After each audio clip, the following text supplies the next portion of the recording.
welcome back to the State of Business Texting podcast. It is Zach Kunkel, and I am joined, as always, by Caitlin Long.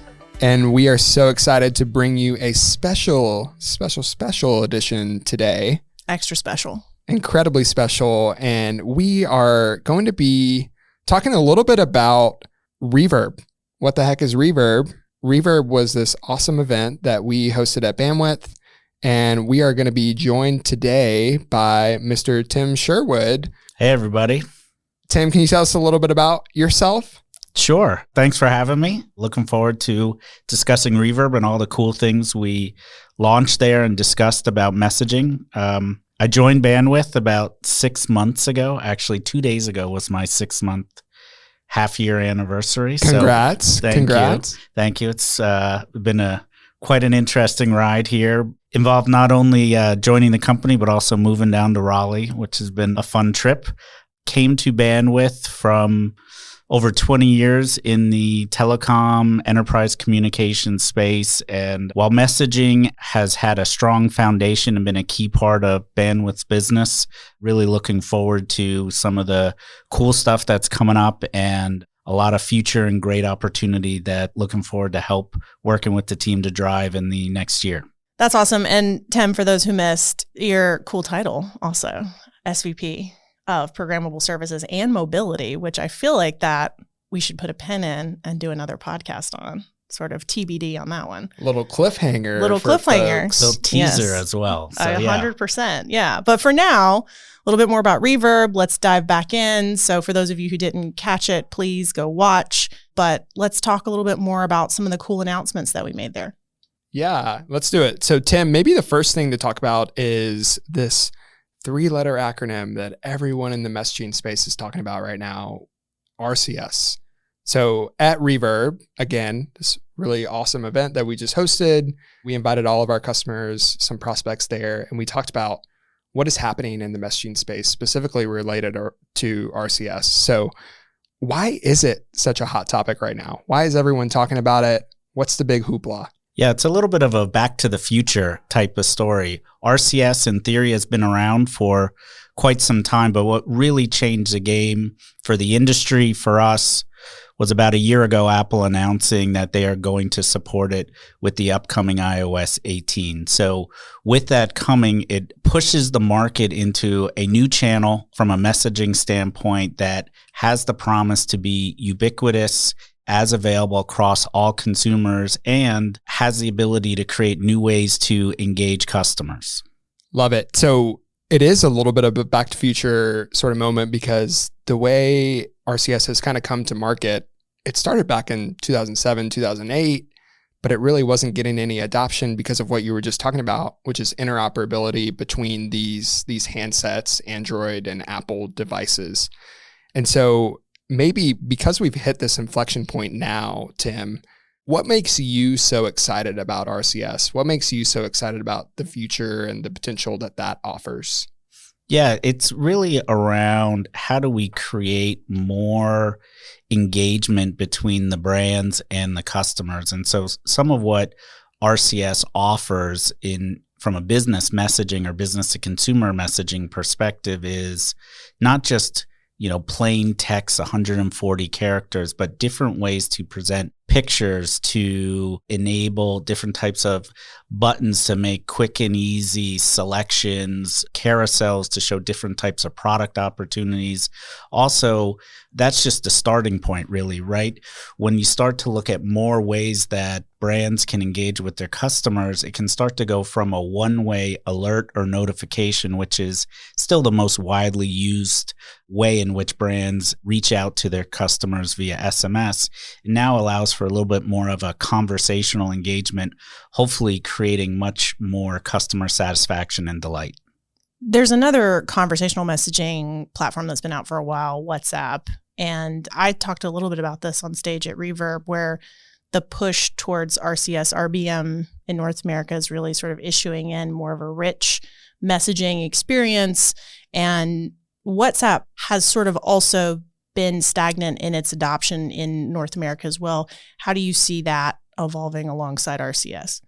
Yeah, we're excited to look at how we can also support WhatsApp. They've been tremendously successful at driving their own community and users throughout the world. I think I saw a statistic recently that they cover about 60% of the users globally, but I believe here in the US, there's still less than 30% of adoption across all the mobile subscribers. So we definitely want to work with them as we think about rich messaging collectively of RCS business messaging and WhatsApp to create greater brand engagement. But when you look at with Apple's support and what's already been committed via the Android handset ecosystem, you're almost at 100% adoption from a mobile handset. Now, it will take some time for all the operators to enable it. That's another key milestone that we've yet to achieve really here in the US. The operators are committed. They're not yet all available. We believe they all will be ready to support business messaging in early part of 2025. So we're really gearing up not only for Apple support, but also with the operators being ready to launch so we can really go wide scale in 2025. I think that's super important for everyone to understand, Tim, because the prevailing narrative out there is that people in the United States are getting left behind if they're not exploring it right now. But the truth of the matter is that the operators aren't yet ready. The fact is, you should be starting to explore and talking with CPaaS companies out there, likes of Bandwidth, likes of others, about what the future of RCS could look like for your company. And so maybe we could just recap a little bit about what we're doing to help people address that. Yeah, I think you can actually check out Reverb if you haven't, right? Remember to check that out. There's notes for all the Reverb replays, and podcast roadmap updates throughout. But if you haven't had a chance or want to skip to the TLDR version, we're actually working on implementing a proof of concept for our RCS RBM by the end of the year. And then we will have, a beta in Q1. The operators, while not ready, are getting ready, and there's active discussion going on at this very moment about what that looks like, what the deployment looks like across the ecosystem, and everybody's really excited about it. So we just talked about rich conversational messaging, some of the channels that are being brought to the forefront, RCS, obviously WhatsApp being a really dominant channel as well. But let's talk about what we're doing today to help customers streamline the pretty rigorous registration process that happens for any of the other SMS channels. So Caitlin, maybe you can set us up a little bit with what is that problem that these customers, the people who we work with each and every day, are facing? You and I have actually talked about this probably more than once or twice on the podcast throughout the last 6 months or so. With additional channel complexity becomes more problematic, more frustrating with figuring out and navigating the registration, the verification ecosystem. And so RBM, RCS, WhatsApp, while interesting, while exciting, the conversational messaging, the rich messaging that comes with it, it's another channel that we need to get verified, validated, and registered for. And so that's something that we've really taken to heart, just the frustrations with customers really across the different channels and having to maybe duplicate or triplicate the information as they seek additional messaging channels.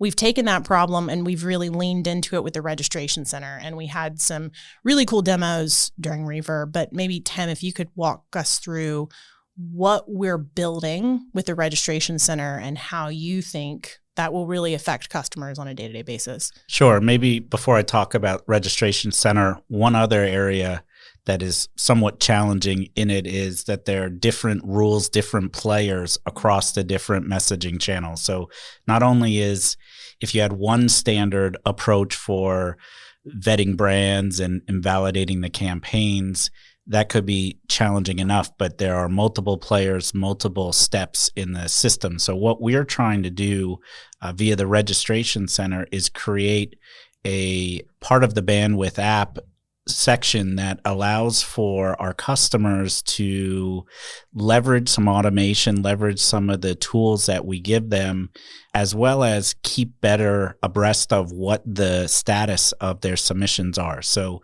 they're able to go create a campaign, save some of the information so they can avoid some of that duplicate or triplicate data reentry, and then get a better idea of where in the process their campaign sits from an approval ultimately to be getting ready for traffic. For some of our customers, when they start looking at the different channels, some of the channels require very manual reviews across all the operators. In fact, one of the oldest channels, Shortcode, still has probably the most manual process involved, which can lead to delays. And so that's really the channel that we launched with from a registration center to help provide more clarity and understanding to our customers to manage their campaigns. We're also starting to look at other channels that have similar levels of complications or complicated processes. So we're looking at 10DLC coming next, and then we'll roll out to all the channels down the road in 2025.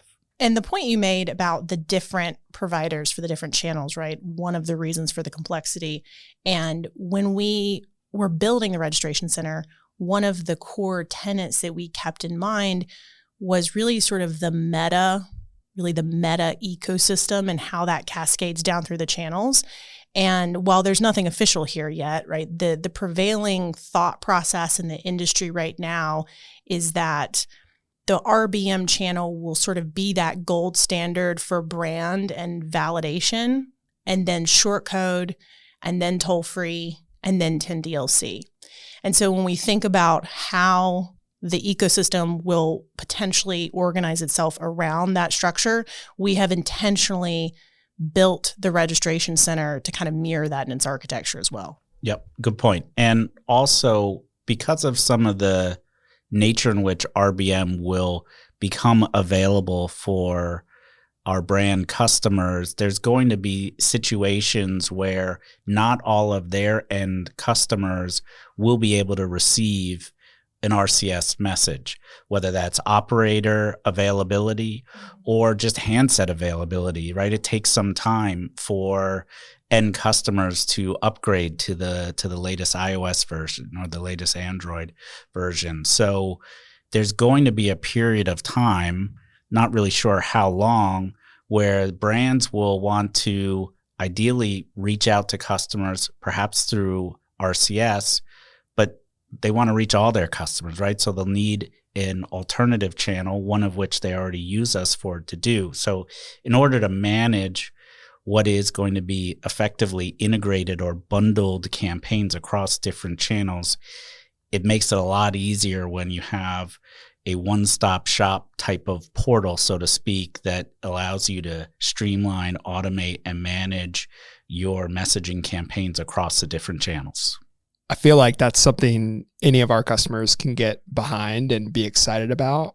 And the good news is that we have already had some of the beta customers who are working with us on this shortcode process. And I would envision a lot of the feedback that I've heard is they're excited about how this impacts rolling this out to additional channels. So starting with shortcode, but then, as you said, going to 10DLC and others. So Registration Center, it essentially is helping people get up and going quickly. How do I start sending messages as quickly as possible? But there's another huge aspect that we talk with our customers about, which is the ongoing continuous management of their traffic. And one of the things we were really excited to announce at Reverb was this idea of how do you manage your traffic on a continuous, ongoing basis. And so what we're calling this is health monitoring and alerts. And so, Tim, maybe you can talk us through a little bit about how traffic health monitoring and alerting really does work. Maybe a little bit about the problem, what we're trying to solve with it. Would love to hear what your take on that is. Sure. So, we've shared numerous times, I think, in the initial State of the Messaging ebook going back to the start of this year. I know it came up in several podcasts previously about the high level of engagement rates that messaging provides. And a lot of that is done because it's a trusted source of communications from the brands to customers. And there's a lot of concern in the industry about protecting the integrity of that as a communications channel. And there are different ways in which that integrity can come under attack. It can come under attack from fraudulent operators who, impersonate a brand and send messages, the equivalent of spam messages or phishing messages, smishing messages to customers. It could be just in the way of engaging a customer who didn't want to be engaged. They don't know why this brand is reaching out to them. And so what we're trying to do is help our customers maintain the integrity of the communications channel, make sure that they have the opportunity to reach out to the customers that want to be heard from them, that want to be communicated with them, but also try and find that right balance of protecting the consumer's privacy, making sure they're getting the messages they want, and then advocating for our brands as they're looking to reach out to the customers. So traffic health monitoring and alerts is a way in which we're providing information to them about the traffic they send to us. On 10DLC, which is more of the local phone numbers that our customers use to reach out, so they have a perceived local presence from the sending number, there's a lot of work in the industry to make sure that the campaigns and the brands are registered and validated. Kind of goes back to a little bit of what we talked about, registration center. And so there's an industry-wide movement in the US here to block unregistered traffic. And really the intent of that is to make sure that there's a proper vetting and validation of the brand and the campaigns, that they follow some of the best practices as laid out by the operators, other ecosystem players like ourselves and other aggregators. So one of the big metrics we're providing in this first wave of traffic health and monitoring is around the percentage of registered traffic for our customers. But there are other metrics that we also share around rejection. So those are messages that were rejected either by the end mobile operators or by ourselves. Could be things around spam filters and other reasons why that traffic gets rejected. And again, the idea is really we want to help our enterprise customers or our customers that serve the enterprise brands increase the deliverability, increase the level of engagement. So we're trying to provide better information from a reporting of their traffic to help them do so and help manage the health of their traffic. And the alerts just adds a level of automation, so they don't have to go pull the information or go to the Bandwidth app to look at the information. They can actually set rules and policies around when they get alerted to any issues that may come up with their traffic. I think it's fair to say that we've generally seen that the two go hand in hand. When a customer is optimizing for sending best practices in the ecosystem, and using the word sort of that comes to mind first is really like good player in the ecosystem and sending by best practices, they're also optimizing deliverability. Right. It's going hand in hand, both sort of you're optimizing deliverability by following best practices sort of as set forth by the ecosystem. Now, those best practices aren't always perfect, but it's one of those where as we continue to evolve as an industry and an ecosystem, the more feedback that you put into the system, the better sort of we get. And at the end of the day, if you're concerned with business continuity for your customers, it's following those best practices as we know them at that moment. It's almost like with good traffic health comes good engagement. You trying to throw a Spider-Man reference in there? I mean, maybe. It is a good movie. Is there? Yeah, no, I mean, I wouldn't disagree. Speaking of movies, pictures are worth 1,000 words, even better if the picture's moving. And it's a really awesome demo led by someone as awesome as Alicia, my counterpart, during the Reverb section where we're walking through the full live demo of our messaging, health, and alerting features and capabilities. So I would highly recommend anyone who hasn't seen that tune in and watch, because it's really meaningful once you see what the capabilities are in real time. And if anyone watches that and wants to have a conversation, we're always willing to talk more about it. Absolutely. So we've covered a lot of ground. We talked about RCS, we talked about registration center, we talked about traffic health, monitoring, and alerting. One other thing that we talked about at Reverb that I think was really exciting was this idea, Tim, that we have now officially become a DCA, a direct connected aggregator. And so as a part of that, I mean, huge news, because that removes one obstacle in the ecosystem for us. It improves deliverability. And I know that a lot of customers, really savvy customers, do value that. So would love to hear your perspective on Bandwidth becoming a DCA, why you're excited about that, what that means for the future. Yeah, well, one of the attractions of Bandwidth as a company when I was going through the recruiting process was some of the history about Bandwidth as on the voice side, on the voice carrier side, in terms of building out and managing the IP network. And so it's really, to me, part of the ethos of the company is having greater control from a communications network perspective, passing through some of that information, visibility, transparency, and control onto our customers.